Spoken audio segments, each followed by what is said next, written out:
Rita loved Stanley, but love couldn't save her mother, pay her sister's school fees, or keep the landlord from throwing them out. So she made a choice no heart should ever make. The day Rita sold her soul, it was raining so hard that even the rats abandoned the gutters. She stood in the doorway of their one-room apartment in Ajegunle, watching water flood the unpaved streets, carrying garbage and broken dreams in equal measure. Behind her mother's cough rattled like stones in a tin can. Each cough was a reminder. Each cough was a bill they couldn't pay. Each cough was time running out. Rita, her little sister Favor, tugged at her one dress. The landlord came again. He says if we don't pay by Friday, we are going to the street. Rita's fingers tightened around the small white card in her pocket. Mr. Bernard Vanderberg, Belgian businessman, 64 years old. A man who smelled like expensive cologne and old leather. A man who had made her an offer 3 days ago that kept her awake every night since. Marriage, he had said in his thick accent, sitting across from her at the upscale restaurant where she worked as a waitress. I give you papers, European passport. You send money to your family. After 2 years, maybe 3, we can divorce if you want. You keep the papers. I just want company. A wife for appearances. Her phone buzzed. It was Stanley, her Stanley, the man she had loved since secondary school, the man whose kisses tasted like hope and whose promises were built on nothing but air. Baby, I'm coming to see you. I sold 3 generators today. 3! We're getting there, I promise. Just hold on for me. Hold on. That's all Stanley ever said. Hold on while her mother died slowly. Hold on while Favor's school fees piled up. Hold on while the landlord threatened them weekly. Hold on while life crushed them into dust. Rita looked at her reflection in the cracked mirror by the door. 25 years old. Beautiful, people said. But what did beauty buy in Ajegunle? Nothing. Beauty didn't pay rent. Beauty didn't buy medicine. Beauty didn't stop the rain from leaking through the roof. She pulled out Bennett's card again. He was leaving for Belgium in 4 days. He needed an answer tomorrow. Who is that, sister? Favor asked, pointing at the card. Before Rita could answer, their mother called out weakly from the mat on the floor. Rita, the medicine. I need the medicine. Rita's heart twisted. The medicine cost 15,000 naira. She had 800 in her purse. Stanley had promised to send money 2 weeks ago. He'd sent 2,000. It bought them rice, not medicine. Rice. She stepped out into the rain, letting it soak her hair, her clothes, her skin. The cold water felt like tears from heaven crying for the choice she was about to make. She walked past the familiar streets, past Mama Biodon's buka where she and Stanley used to share 1 plate of rice and stew, past the junction where he'd first kissed her under the broken street light. Her feet carried her to Stanley's shop at the market. Through the rain-streaked window, she could see him arranging his generators, talking on the phone, smiling that smile that had made her believe in miracles. He was wearing the shirt she'd bought him last Christmas, the only gift she could afford. As he sensed her, he looked up. His face broke into that sunshine smile. He waved frantically, pointing at his phone, mouthing 1 minute. 1 minute. 1 more year. 1 more dream. When would it be enough? Rita didn't go inside. She turned and walked away, her decision forming like ice in her chest. By the time she reached home, she knew what she had to do. That night, she texted Bernard, "Yes, I will marry you." She didn't text Stanley. She couldn't, not yet. How do you tell someone you love that love isn't enough to keep you alive? Stanley arrived at Rita's door the next morning with flowers stolen from the cemetery and a smile that could resurrect the dead. Baby, today is a good day, I'm telling you. He swept her into his arms, spinning her around in the tiny space, nearly knocking over the pot of beans Favor was cooking. Mr. Thompson, the big contractor, he wants me to supply all the generators for his new hotel. All of them. Do you know what this means? Rita felt her chest crack open. She'd spent all night rehearsing the words, but now, looking at his joy, at the hope dancing in his eyes, the words died in her throat. That's wonderful, Stanley. Wonderful? Baby, it's more than wonderful. This is it. This is the breakthrough we've been waiting for. He grabbed her hands, and she could feel the calluses from years of hard work, the rough patches from carrying heavy equipment, hands that had held her through every storm. By next year, we can do our traditional marriage. I'm serious this time. I already talked to my brother about starting the bride price. Next year. Always next year. Tomorrow. Soon. Wait. Stanley, her voice came out as a whisper. But he wasn't listening. He was too busy planning their future, a future built on hope and air. And your mother, we'll take her to that specialist at Luth, the one Dr. Festus recommended. I know a nurse there. She can help us get a discount. Stanley, stop. Something in her voice froze him. The smile didn't leave his face immediately. It faded slowly, like the sun setting, taking warmth and light with it. Rita, what's wrong? She pulled her hands away from his. The space between them felt like an ocean. I need to tell you something. Favor, sensing the change in the air, quietly took their mother into the other section behind the curtain. The apartment suddenly felt too small, the walls pressing in. You're scaring me, Rita. Talk to me. I'm leaving Nigeria. The words hung between them like a death sentence. Stanley laughed, but it was a confused, nervous sound. Leaving? What are you talking about? How? When? Tomorrow. I'm flying to Belgium tomorrow. Belgium? His confusion turned to shock. Belgium? Rita, what? How? I don't understand. I'm getting married. The silence that followed was so complete that Rita could hear her own heartbeat, could hear the rain from last night still dripping from the roof, could hear her entire world shattering. Married? Stanley repeated the word like it was foreign. Married? To who? Rita, is this a joke? Because it's not funny. His name is Bernard. He's a Belgian businessman. He's going to marry me and give me papers, European papers. I can work there, send money home for Mama's treatment, for Favor's school, for everything we need. Stanley staggered backward, his hand gripping the door frame to support. His face went through so many emotions that Rita had to look away. Confusion, disbelief, hurt, anger, devastation. You're marrying another man for papers. His voice was hollow. You're leaving me for papers? Stanley, try to understand. Understand what? That the woman I love, the woman I've been working for, struggling for, is selling herself to some old white man for a passport? It's not like that.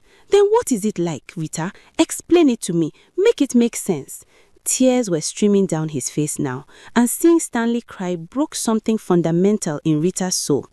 I know I'm not rich. I know I can't give you everything right now, but I love you. I've loved you since we were 16 years old. I've been faithful. I've been working. I've been trying. And it's not enough, Rita shouted back, her own tears finally breaking free. Your love doesn't pay for Mama's medicine. Your dreams don't feed Favor. Your promises don't keep the landlord from throwing us out. The truth hung between them, ugly and undeniable. Stanley's voice dropped to a broken whisper. So that's it? Everything we've been through, everything we've planned, it means nothing? It means everything. That's why it hurts so much. Rita wiped her face, tasting salt and regret. But meaning everything doesn't change anything. Mama is dying, Stanley, dying, and I can save her. I can save all of us. By destroying us, he reached for her one last time, his hand trembling. Rita, please don't do this. We can find another way. I'll borrow money, I'll sell my equipment, I'll do anything. There is no other way. She stepped back from his touch because she knew if he held her, she would crumble. I have made my decision. I leave tomorrow morning. Does he know you don't love him? The question was a knife to her heart. He knows. And you're still going to marry him? Look me in the eye and tell me you can marry someone you don't love. Rita looked at him, at the man who had been her first kiss, her first love, her first everything. She memorized his face because she knew this was goodbye forever. I can, because I love my family more than I love myself. And maybe more than you love me. Stanley's face crumpled. He nodded slowly, backing towards the door. Then I guess there's nothing left to say. Stanley, wait! But he was gone, leaving only the cemetery flowers on the floor, already wilting in the heat. Rita collapsed against the wall, her body shaking with sobs. From behind the curtain, she heard her mother's cough and Favor's quiet cry. She picked up Bernard's card with trembling fingers and called him. I'm ready. Where should I meet you? Tomorrow, she would become Mrs. Rita Vanderberg. Tomorrow, she would save her family. Tomorrow, she would trade her heart for a passport. but tonight she would mourn the death of love. 5 years later, Rita stood in her marble kitchen in Brussels, staring at her reflection in the chrome refrigerator. The woman looking back at her wore designer clothes. She had a European passport in her handbag. Her bank account had more zeros than she'd ever imagined. She could buy her mother 100 medicines now. She'd built her family a house in Lekki Phase 1. Favor was studying abroad in London. She had everything. She had nothing. Rita, Bernard Royce called from his study. Even after 5 years of marriage, he still called her from different rooms rather than walking to find her. I'm going to Amsterdam for the conference. I'll be back Thursday. Okay, she called back, her voice echoing in the empty house. She heard his footsteps, the door closing, his car starting. She didn't go to say goodbye. They'd stopped pretending years ago. Their marriage was exactly what he'd promised, a transaction. He had his respectable wife for business dinners and family gatherings. She had her papers, her freedom to work, her ability to send money home. They lived in the same house but in different worlds. He had his life, she had her emptiness. Rita walked through the 5-bedroom house, her footsteps clicking on the Italian tiles. Everything was beautiful. Everything was cold. The silence here was different from the silence in Ajegule. There, silence meant peace after chaos. Here, silence meant loneliness without end. Her phone rang. It was her friend Cynthia, the one who'd encouraged her to marry Bernard. Rita, girl, how far? I'm in Lagos, oh. Come and see the mansion I built for my parents in Ikoyi. Rita forced enthusiasm into her voice. That's amazing, Cynthia. I'm happy for you. Happy? Girl, you should see it. Swimming pool, cinema room, everything. This is why we did what we did, right? Now our families are living good. Yeah, living good.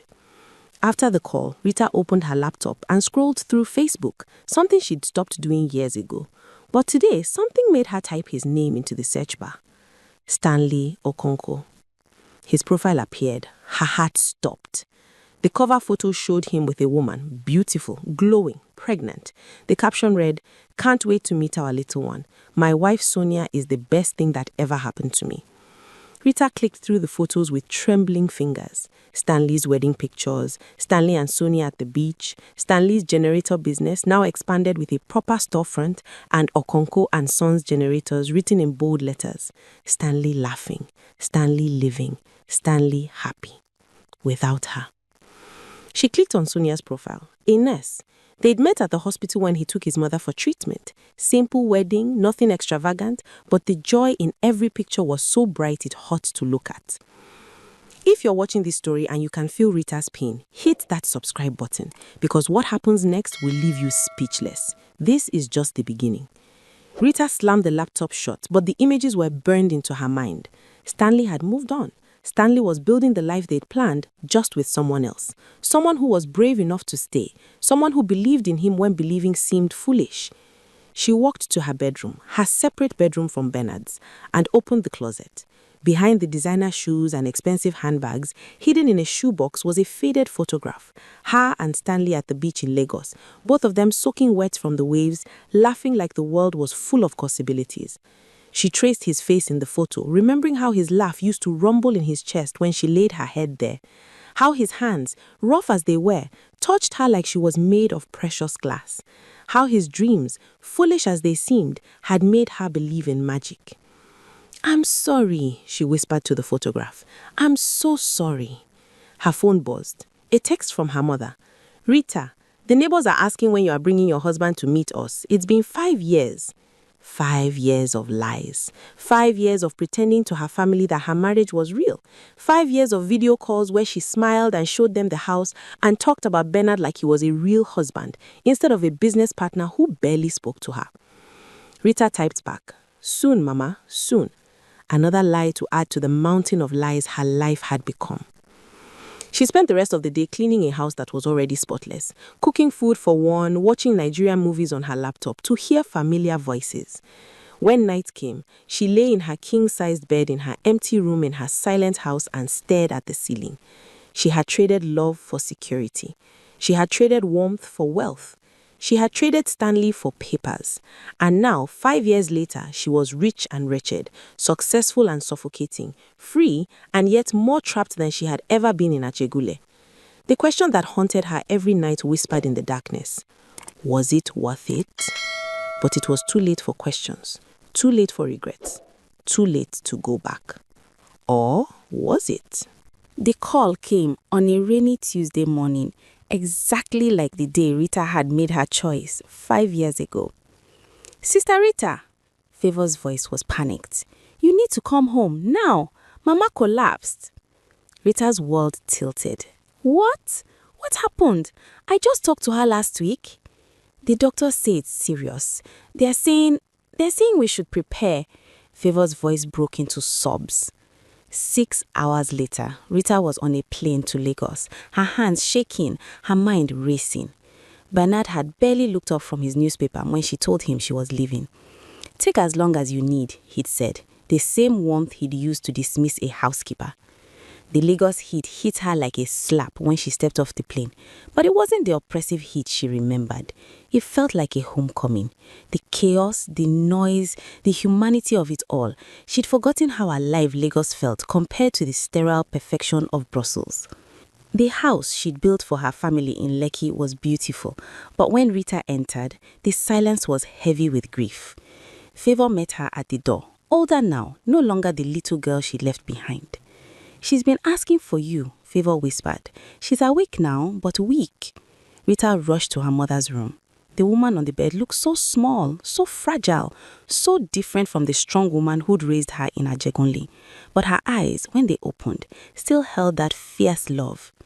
"Rita, my daughter, you came." "Mama, I'm here. I'm here." Rita held her mother's hand, feeling how thin it had become, despite all the medical care Rita's money had provided. "I need to tell you something before it's too late." Her mother's breathing was labored. "I made a mistake." "Mama, don't talk. Save your strength." "No, listen." Her mother's grip tightened. "I pushed you to marry that man. I was desperate, sick, afraid. I let you sacrifice your happiness for me, and it has haunted me every day since you left." "Mama, you think I don't know? You think I can't hear the loneliness in your voice every time we talk? You think I don't see the sadness behind your eyes in the video calls?"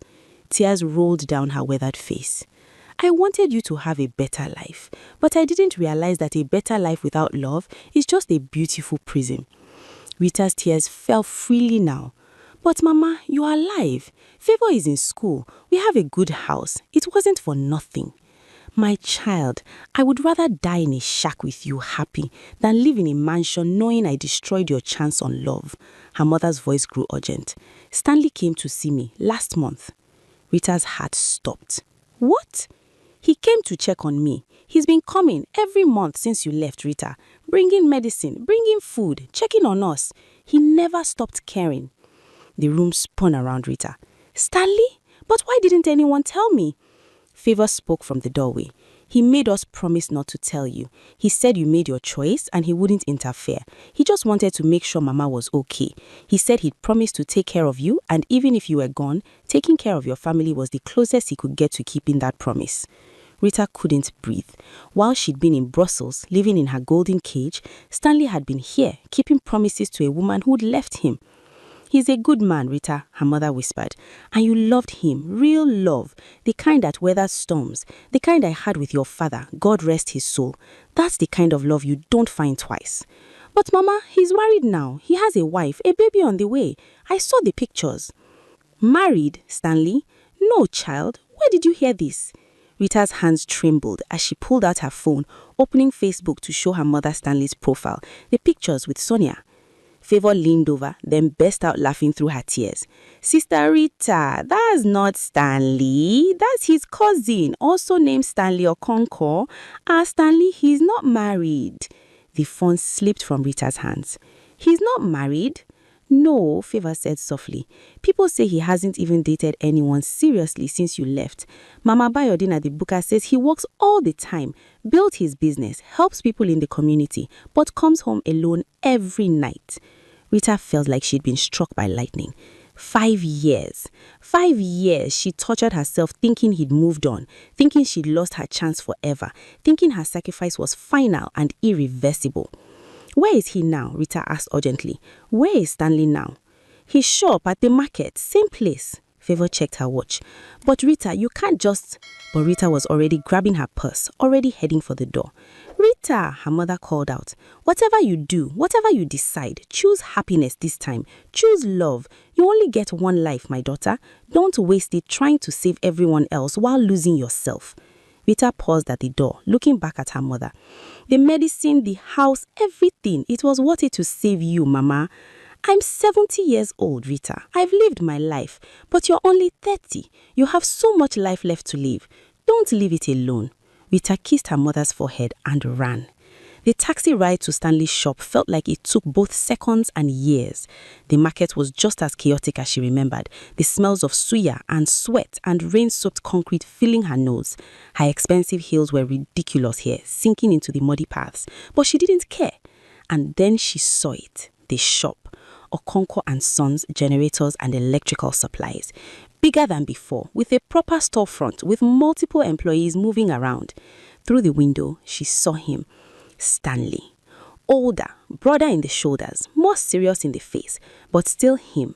Still the man who'd held her under the broken street light and promised her the world. He was talking to a customer, explaining something about a generator with the same enthusiasm he always had. His laugh carried through the window, and it hit her like a wave. She'd forgotten how much she loved that sound. Rita stood frozen on the sidewalk, rain beginning to fall again, her heart hammering so hard she thought it might break through her ribs. What was she doing? What could she possibly say to him? Sorry I left you for a European passport, but I'm back now. As if sensing her presence, Stanley looked up. Their eyes met through the rain-streaked window, and the world stopped turning. Stanley's face went through a series of emotions so quickly that Rita could barely track them. Shock, disbelief, pain, anger, and something else she couldn't quite name.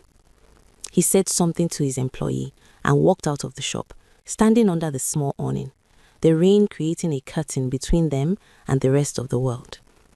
Rita. Her name in his mouth sounded like a prayer and a curse at the same time. Stanley, Her voice failed her. What could she possibly say? You are back. It wasn't a question. His eyes took in her expensive clothes, her designer handbag, the gold wedding ring still on her finger. How's Belgium? How's your husband? The bitterness in his voice was a physical blow. It's not what you think. You don't know what I think, Rita. You haven't known what I think for 5 years. He crossed his arms, and she could see the muscles there, the evidence of years of hard work. What are you doing here? Mama is sick. I came home and Favor told me. She told me you've been helping all these years. His jaw tightened. Your mother is a good woman. She didn't deserve to suffer because of choices that weren't hers. Stanley, thank you. Thank you for... Don't. He held up his hand. Don't thank me. I didn't do it for you. I did it because it was right. Because some of us keep our promises even when people walk away. Each word was a stone, and Rita deserved every one. I'm sorry, she whispered. I'm so sorry. Sorry for what exactly? Sorry for leaving? Sorry for choosing papers over people? Sorry for marrying a stranger while I was out here thinking we'd grow old together? His voice cracked. Which part are you sorry for, Rita? All of it. None of it. I don't know.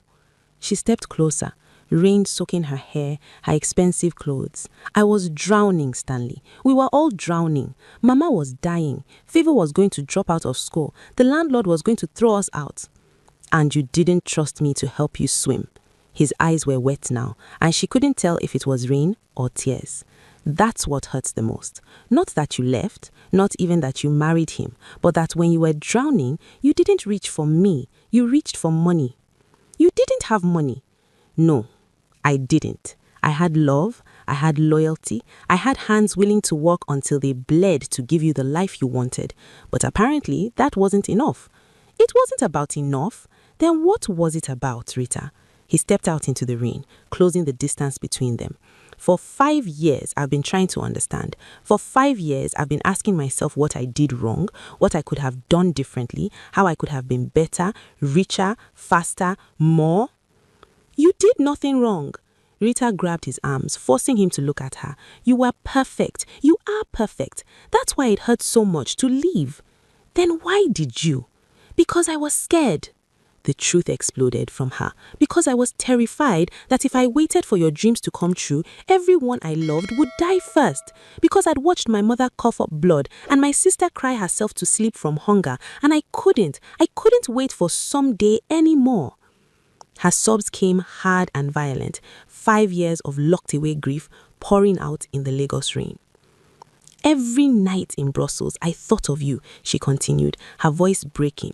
Every night in that big empty house with that man who doesn't love me, who I don't love, I thought about what we could have been. I thought about the life we planned, and I died a little bit more each day. Stanley's hands came up to her face, wiping rain and tears with thumbs that still had calluses from hard work. Then why did you stay? Why didn't you come back? Because I was scared. I saw pictures on Facebook, someone named Stanley Okonkwo with a wife and a baby, and I thought, that was my cousin, Rita. Stanley, there's been no one else. I tried, God knows I tried to forget you, to move on, to date other women. But how could I?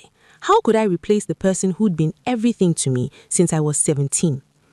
They stood in the rain, holding each other's faces, 5 years of pain and longing crackling in the air between them. I still love you, Rita whispered. I never stopped.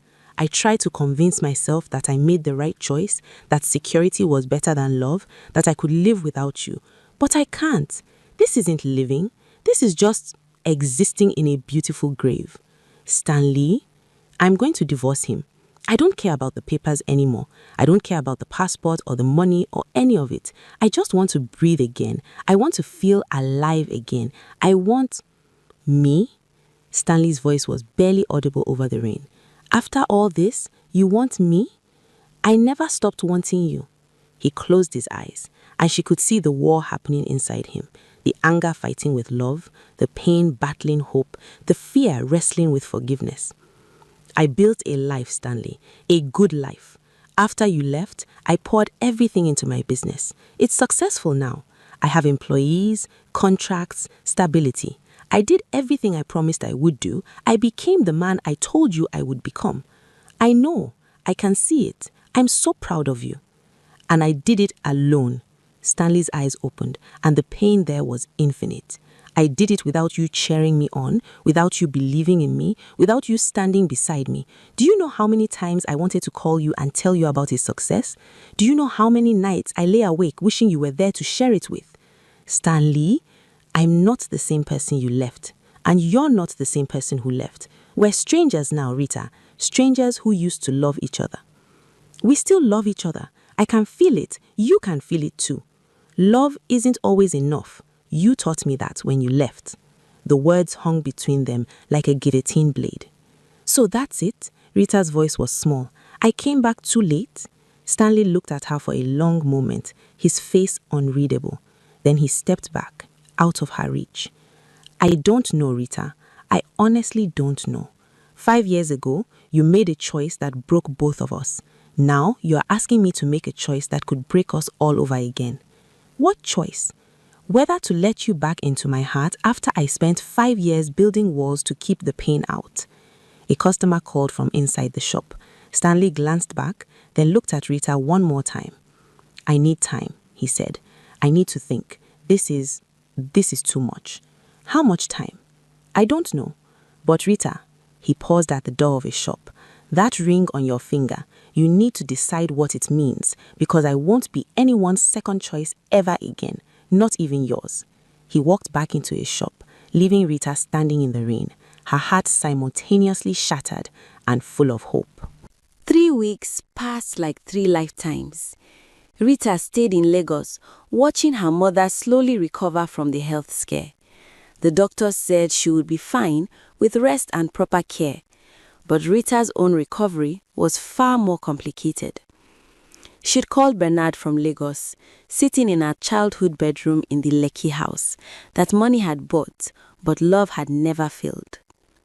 I want a divorce, she said, her voice steady for the first time in years. Bernard's response had been typically practical. I understand. The paperwork will be handled. You keep the passport as agreed. The house in Brussels is yours if you want it. We always knew this was temporary. No fight, no emotion, no surprise. Just a business deal coming to its natural conclusion. Rita had expected to feel relief. Instead, she felt nothing. You can't mourn the end of something that never truly began. She deleted her European banking apps. She looked at the passport that had cost her everything and felt only emptiness. She traded 5 years of her life for a piece of paper, and the paper had given her everything except the one thing that mattered: purpose, joy, love. Now, sitting at Mama Biodun's buka, the same one where she and Stanley used to share plates of rice, Rita waited. She'd sent him a message asking to meet. He agreed, but said nothing else. The smell of frying plantains and pepper soup filled the air. Around her, Lagos pulsed with life. Okada drivers arguing, traders hawking their wares, children laughing as they played football in the street. This chaos, this noise, this beautiful mess, she'd forgotten how much she'd missed it. "Sister Rita!" Mama Biodun waddled over with a tray. "I brought your favorite, on the house. Welcome home, my daughter." "Thank you, Mama." "That boy of yours is coming?" The old woman's eyes twinkled with knowledge that only long-time neighbors possess. "He is not my boy anymore, Mama." We will see.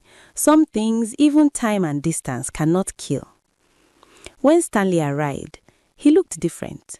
Not just older, but settled, like a man who'd made peace with his ghosts. He sat across from her, and for a moment, they just looked at each other. "You cut your hair," Rita said softly. "He used to wear it longer." "You kept yours," he gestured to her braids. "Still the same style." Some things don't change, and some things do. The server brought his food, and they ate in comfortable silence for a while, like they used to. Rita had forgotten this, how they could be together without needing to fill every moment with words. Finally, Stanley set down his spoon. "I've been thinking, a lot, about everything." Rita's heart hammered. "And?" "I talked to my pastor, my mother, my friends, even my cousin, the one whose pictures you thought were mine." He smiled slightly. "Everyone had opinions. Some said I'd be a fool to take you back. Some said love deserves a second chance. Some said I should think practically about what's best for my future. What do you say?" Stanley reached across the table and took her hand. The touch sent electricity through her entire body.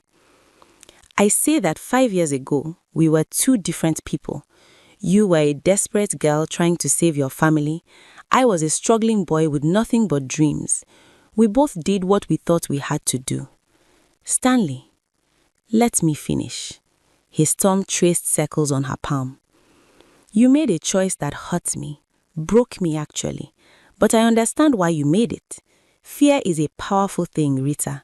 And poverty makes people do things that love alone can't prevent." Tears streamed down Rita's face. "But here's the thing," Stanley continued. "I'm not that struggling boy anymore. I've built something real. I can take care of you now. I can take care of your family. I can give you the security you thought you needed without asking you to trade your heart for it. I don't want you to take care of me because you can. I want us to take care of each other. I have money too now. I have skills. I can work. I don't need a savior, Stanley. I need a partner." His eyes widened slightly. "So, you've changed too." "Europe taught me that money without meaning is just paper. I learned to stand on my own feet. I learned that I'm stronger than I thought. I learned that I can survive without love, but I don't want to just survive anymore. I want to live." Stanley was quiet for a long moment. Then he smiled, and it was the first real smile he'd seen from him since she returned. "Then let's be partners. But Rita, I need you to understand something. If we do this, if we try again, there's no running when things get hard, no shortcuts, no choosing papers over people. We face everything together, or we face it not at all. I understand. I promise you, Stanley, I will never... Don't promise me anything yet, he squeezed her hand. First, go back to Belgium, finalize your divorce properly, close that chapter of your life completely. Then come back. Come back and let's start fresh. Not as the girl who left and the boy who was left behind, but as two adults who've lived, learned, and are choosing each other with open eyes. Rita nodded, understanding the wisdom in his words. How long? However long it takes to do it right. I've waited 5 years. I can wait a few more months. And when I come back? Stanley's eyes held hers with an intensity that made her breath catch. When you come back, Rita Nusu, not Rita Vandenberg, when you come back as yourself, free and whole, then we'll see if what we had can become what we need. Rita left Lagos 2 weeks later, but this time the leaving felt different. This time she wasn't running away from something. She was running towards something, towards closure, towards freedom, towards a second chance she thought was lost forever. In Brussels, she signed the divorce papers without hesitation. Bernard was surprisingly kind about it all, even helping her sort through what she wanted to keep. You know, he said as they signed the final documents, I always knew your heart wasn't in this. I could see it in your eyes. You were always somewhere else, with someone else. I'm sorry I wasted your time. You didn't waste anything. We both got what we needed from this arrangement. You got your papers and security. I got companionship and a respectable marriage for my business dealings. But Rita, now that it's ending, let me give you some advice. What's that? Money can buy you many things. Comfort, security, opportunities. But it cannot buy you peace. It cannot buy you purpose. And it definitely cannot buy you love. I learned that the hard way. Don't make my mistake of realizing it too late. Rita looked at this old man who'd been her husband in name only and saw perhaps for the first time another human being who had also been lonely, who had also been looking for something he couldn't quite name. Thank you, Bernard, for everything, including letting me go. He smiled sadly. You were never mine to keep. Rita kept the house in Brussels, but decided to rent it out. She kept her European passport, but knew she'd be building her life in Lagos. She kept the bank account, but planned to invest the money in something meaningful, perhaps a foundation to help young women who faced the same impossible choices she once had. 3 months later, Rita stood at Murtala Muhammed International Airport, this time arriving not as an escape but as a homecoming. Her mother and Favor were there to meet her, both glowing with health and happiness. Welcome home, sister. Favor hugged her tight. For real this time. For real this time, Rita agreed. Her mother pulled her aside. There's someone waiting for you at the house. Rita's heart skipped. Mama, did you? I did nothing. He came on his own, said he wanted to be there when you came home. The drive to Lekki felt eternal. When they pulled up to the house, Rita saw him immediately. Stanley, standing by his car, holding a bouquet of flowers, not stolen from a cemetery this time, but bought from a proper florist. She got out of the car slowly, her legs shaking. You came back, he said simply. I promised I would. And the divorce? She held up her left hand, bare of rings. Finalized. I'm free. Are you sure? Are you sure this is what you want? Because Rita, if you are here out of guilt or obligation or because you think you owe me. She crossed the distance between them and kissed him. Right there in front of her mother and Favor and the neighbors who'd gathered to watch. She kissed him like she'd wanted to kiss him for 5 years. She kissed him like he was air and she'd been drowning. She kissed him like they had all the time in the world and no time at all. When they finally broke apart, both breathless, Stanley was grinning like a teenager. I guess that answers my question. Stanley Okoronko, I choose you, not because I have to, not because I need to be saved, not because you're my only option, but because even after everything, even after all the mistakes and pain and years apart, you are still the only person who makes me feel like I'm home. Then welcome home, Rita Nosu. Welcome home. The neighbors erupted in cheers and applause. Mama Biodun, who'd somehow materialized from nowhere, was already planning the engagement party. Favor was crying happy tears. Rita's mother was thanking God loud enough for the whole street to hear. And Rita, standing in Stanley's arms, finally understood what her mother had tried to tell her 5 years ago. A good life isn't measured by the size of your house or the strength of your passport. It's measured by the depth of your joy, the quality of your relationships, and the peace in your heart. Rita had gone to Europe chasing papers and found only emptiness. She'd come back to Nigeria with nothing but hope and found everything. Money is important. Let nobody lie to you. Poverty is not a virtue, but money is a tool, not a destination. Papers can open doors, but they cannot fill the emptiness in your heart. Security can protect your body, but it cannot feed your soul. Rita was lucky. She got a second chance. Many people don't. Many people make that choice, get those papers, achieve that success, and realize too late that they've traded everything that matters for things that don't. Choose wisely. Choose with your whole self, not just your fears. Choose what builds you up, not just what lifts you out. Choose love. Choose truth. Choose life. Because at the end of our days, nobody wishes they had more money, more papers, more passports. They wish they had more time with the people they loved. They wish they had chosen differently when it mattered.